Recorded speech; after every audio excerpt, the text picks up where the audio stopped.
আমি একটা রাজনৈতিক শুধু নেতা হিসেবে নয়, এই দেশের নাগরিক হিসেবে বলি, আমরা যে সরকারে আছি এই সরকার পারফর্ম ভালো না করলে সামনে অন্য সরকার আসবে, কিন্তু এই আওয়ামী মাফিয়া গোষ্ঠীর প্রশ্নে আমাদেরকে এক এবং অভিন্ন থাকতে হবে, আমাদেরকে আপোষহীন থাকতে হবে।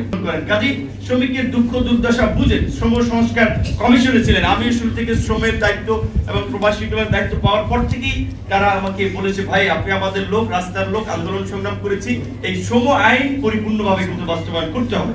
তার যে লাইনে কাজ করেছে তার ওই চিন্তা ভাবনা যে না এটাকে কিভাবে আমি বাস্তবায়ন করতে পারি। তো আমরা তো অল্প সময়ের রাজনীতি হলেও এই রাষ্ট্রের ভেতর থেকে অনেক কিছু দেখেছি।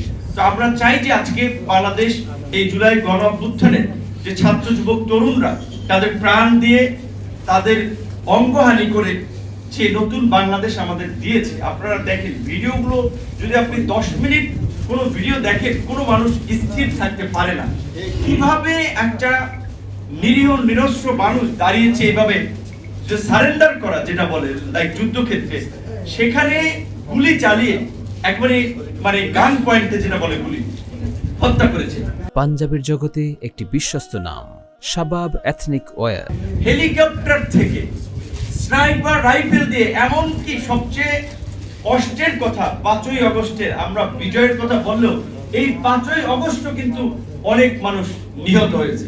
তো এই বাংলাদেশের রক্তের দাগ এখনো শুকায় নাই রাজপথ থেকে। এখনো এই আহত পঙ্গুত্ব বরণকারী আমাদের এই যুবক তরুণ ছাত্ররা তাদের ক্ষত বয়ে বেড়াচ্ছে। বাবা মা এখনো কোনো অনুষ্ঠানে আসলে কেউ কান্না করে অজ্ঞান হয়ে যায়, কেউ কান্না করতে করতে বক্তব্য দিতে পারে না।